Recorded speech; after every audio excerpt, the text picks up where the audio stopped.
Welcome to day 2 of the 3-day free training series. This is a very, very important day, so I'm very excited that you decided to open the email I sent you and click on the link and actually view this video, because I'm going to tell you something here that if this is the last piece of content that you ever watch from me, it's going to still drastically change the way you look at e-commerce and internet marketing, and hopefully I can push some people in the right direction.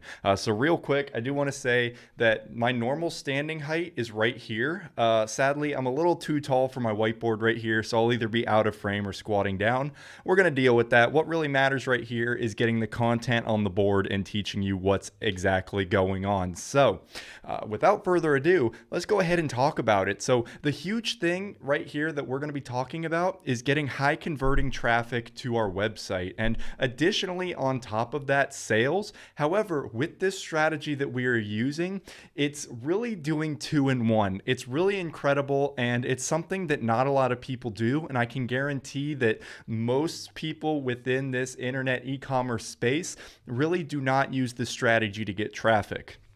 Instead, what a lot of people do is they do this thing poorly, okay? And I'm going to do this right now. I'm going to show you what I mean and what these people are doing and why it's so bad, and then I'm going to tell you what you need to be doing and exactly what I do. So here's the big thing that people really tell you to focus on. Are you ready?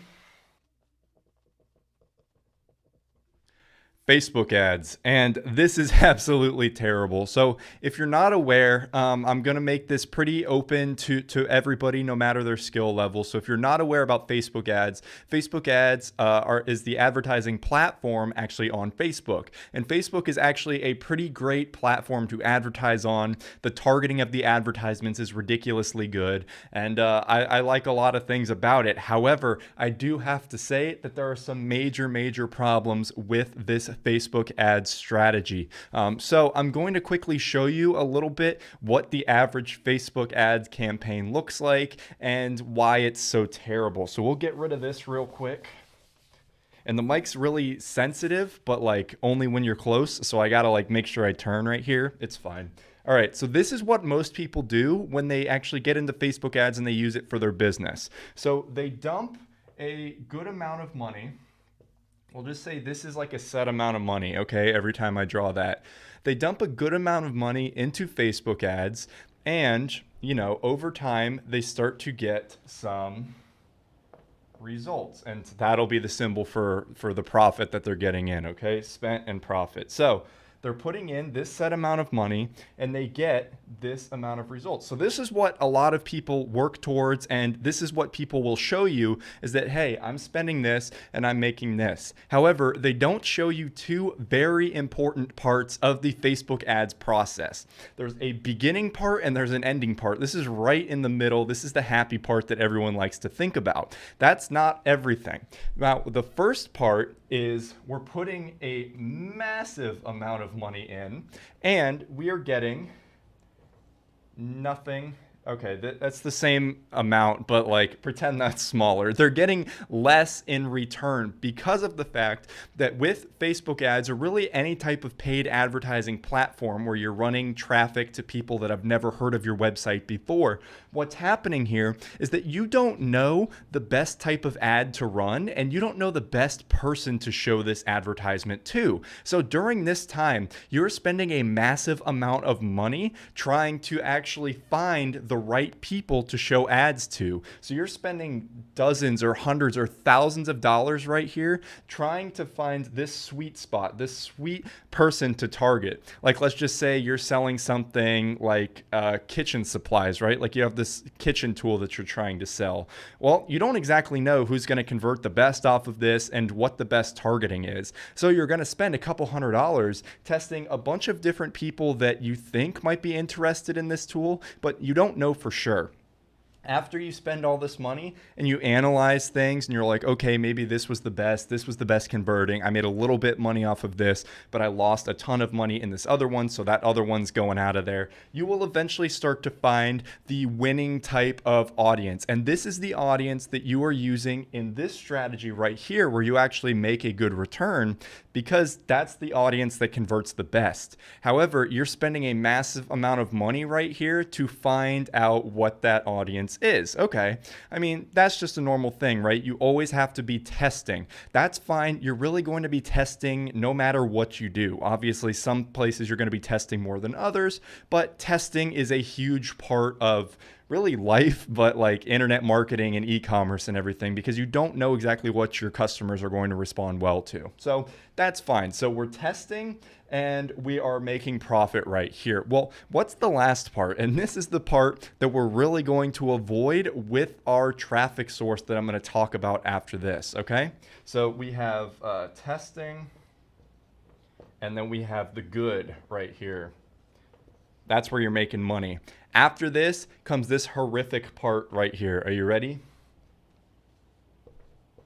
If you can't read that, that says death, okay? And this is the death of your advertisements. Now, unfortunately, what happens here is that when you are running advertisements, Facebook, I'm using Facebook for this example. There's a bunch of different advertising platforms out there, but Facebook is the most widely used. Facebook is showing your ad to basically everybody in their audience that's on the platform that fits within the interests that you specify.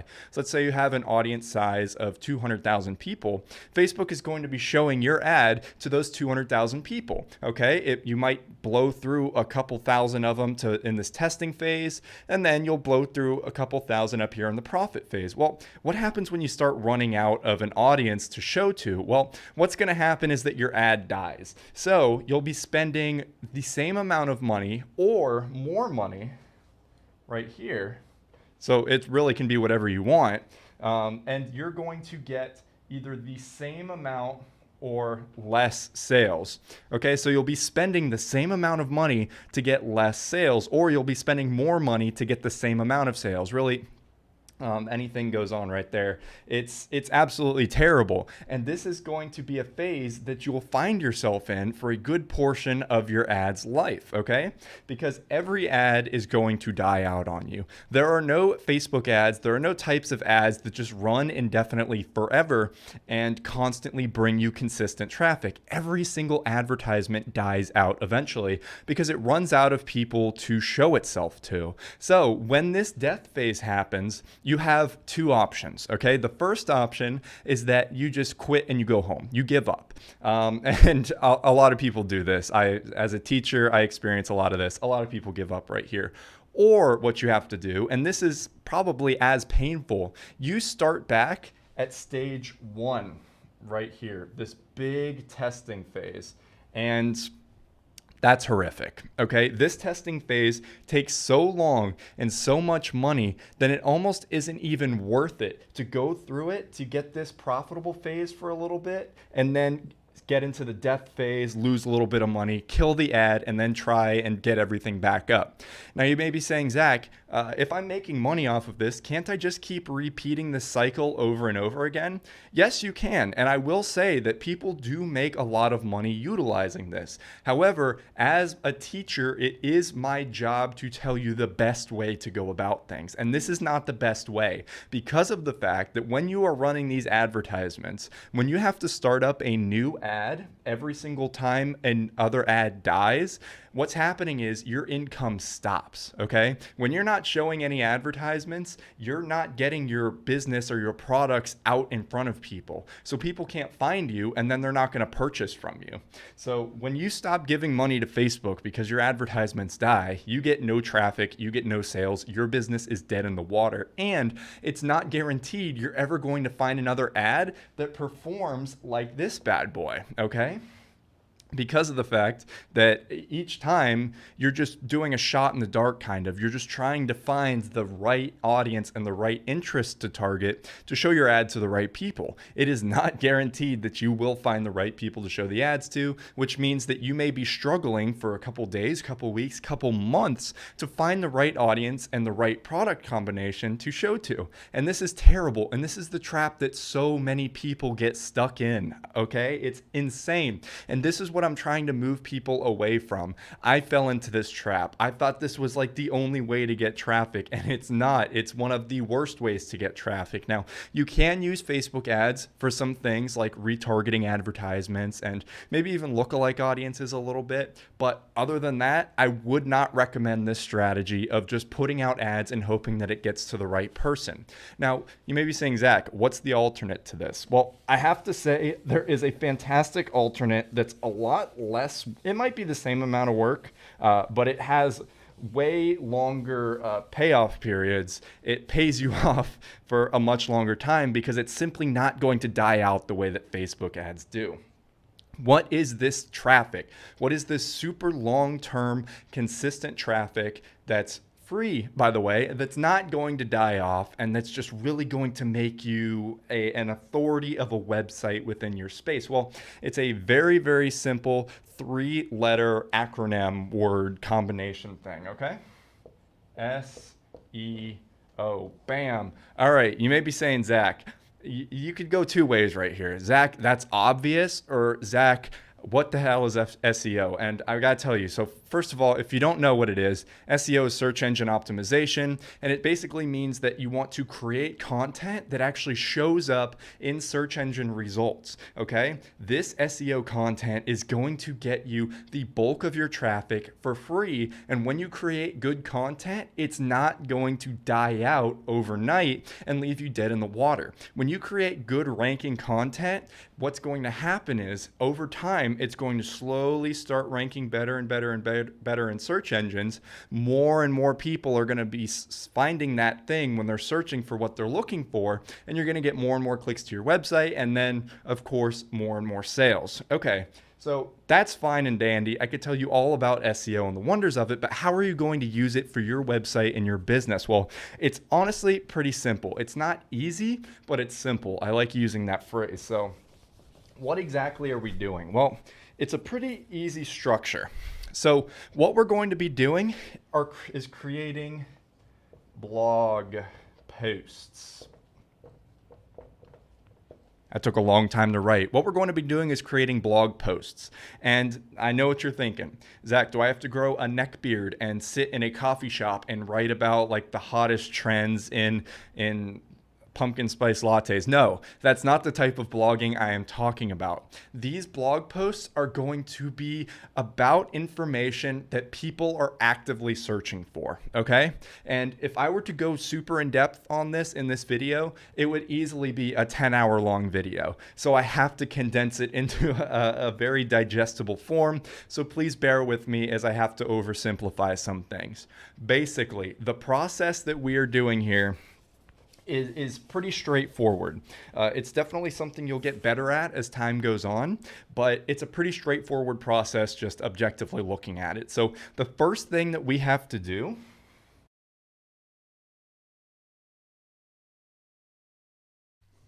I don't know if you can read that. This marker started giving out on me right there, but it's find what people are actively looking for. So the great thing about this content is that we are going to create content around things that people are looking for. This is stuff that people are actively looking out and want to consume. And this is so much more valuable than running just Facebook ads, for example, because with those Facebook ads, yeah, you may be showing it to people that are interested in whatever product or the niche that you're selling in. However, those ads are largely interruption based, okay? They're scrolling through Facebook and boom, your ad pops up and they're not expecting it. They're not necessarily wanting it. So this is going to convert pretty poorly.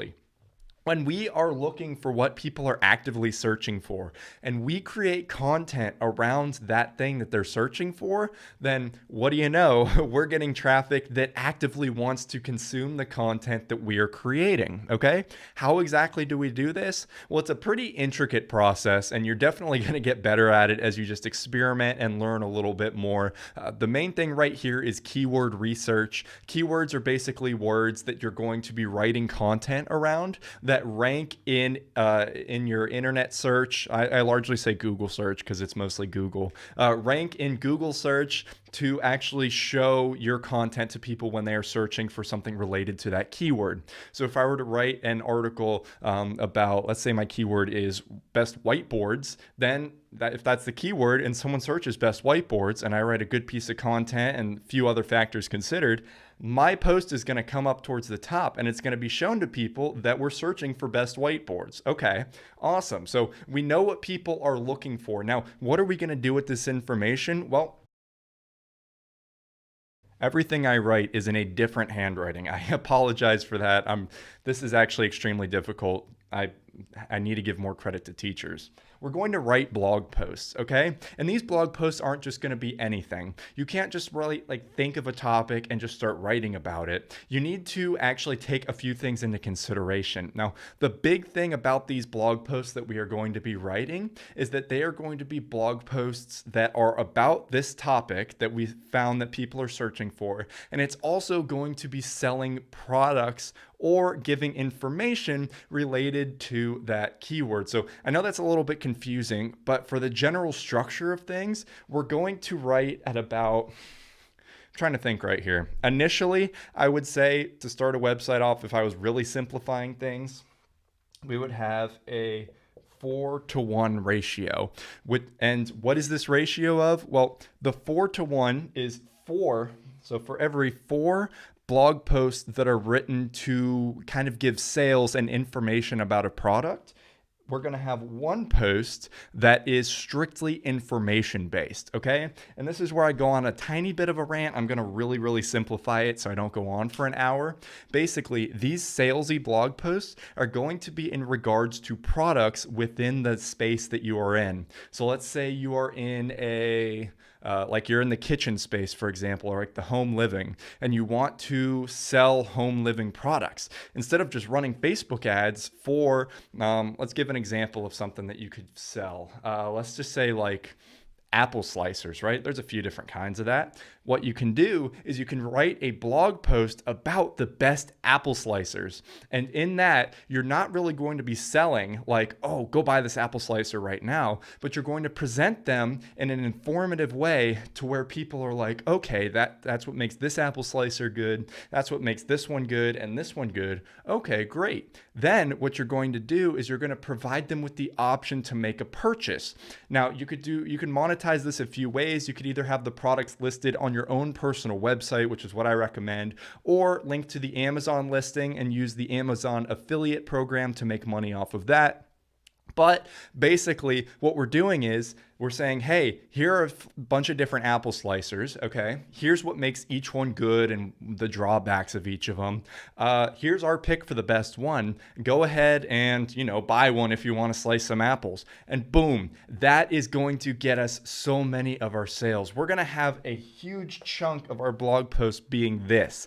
These are going to rank in Google. So if you rank for best apple slicers and someone clicks on your article and they see the apple slicers, then, there you go. That's your blog post ranking. Now, we have this one down here too, that one. So for every 4 of those posts that we're creating, we're going to have 1 informational post, at least initially. As time goes on, you're really going to create more of these because of a benefit that I'm going to tell you in about 30 seconds. These informational posts are still going to take into account these keywords that we found up here, things that people are actively searching for. However, they're not going to have products listed within them as the main focus. Instead, they're going to be talking in depth about a certain topic, okay? So, let's just go back to the apple slicers. Let's really reach for stuff right here. Let's just say the benefits of slicing your own apples. Let's say that's something people search for. Well, we can have a big post about like apple slicing benefits, something like shareable that a lot of people are searching for, whatever.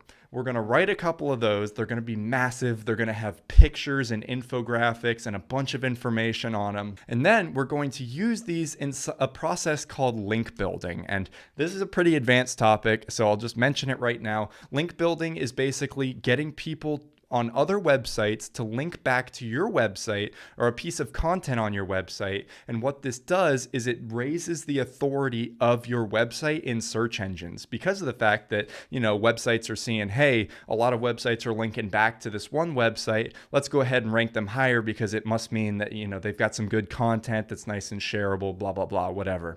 So we're going to write these pieces of content. People are naturally going to start sharing it, and we're also going to send it to some websites and be like, hey, we've got some awesome content. Go ahead and look at this, link it if you want to. Super oversimplified. Don't do it exactly like that, but that's the general process for what we're going to do.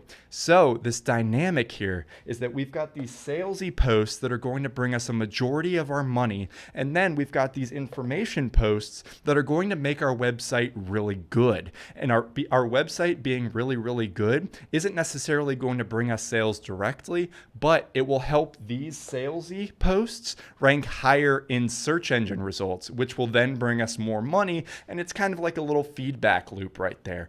And guys, this is the strategy that you are going to use to get the bulk of your traffic, make the bulk of your sales, and it does not die off. Eventually, yes, if your blog posts are a little bit subpar, competition can start coming in and create better content than you are and outrank you in search engine results, but they don't have to. You can create really, really good content and stay at the top of search engine results for years and years to come. And this traffic is going to just keep flowing in, and it's going to scale up the more posts that you create and the more work that you put into your business. And that was such a long rant, but that is the way that you are going to get traffic. And that's how I get traffic to my website, and absolutely the strategy that you need to utilize. So do not worry about that short-term advertising method of like Facebook ads, for example. It's fine and it has its place, but if you want the long-term success, this blog post strategy is what works. And this is what I can only recommend people do. And there's so much better of a chance at seeing success when you utilize this strategy. So that was how I get my traffic, and also how that gets sales, because those are kind of salesy posts, but indirectly. Very detailed. I know that was a very long video. Now, check your email tomorrow for day 3 of the training, where I'm going to go a little bit more over what the business entails. I'm going to give you an example or two of what a good website looks like that I highly recommend you go for, and maybe put something into perspective for you so you can really tie everything together and get a good business mentality for just business in general and your online business that's going to last a very, very long time. So thank you for sticking through this one, and I'll see you in tomorrow's video.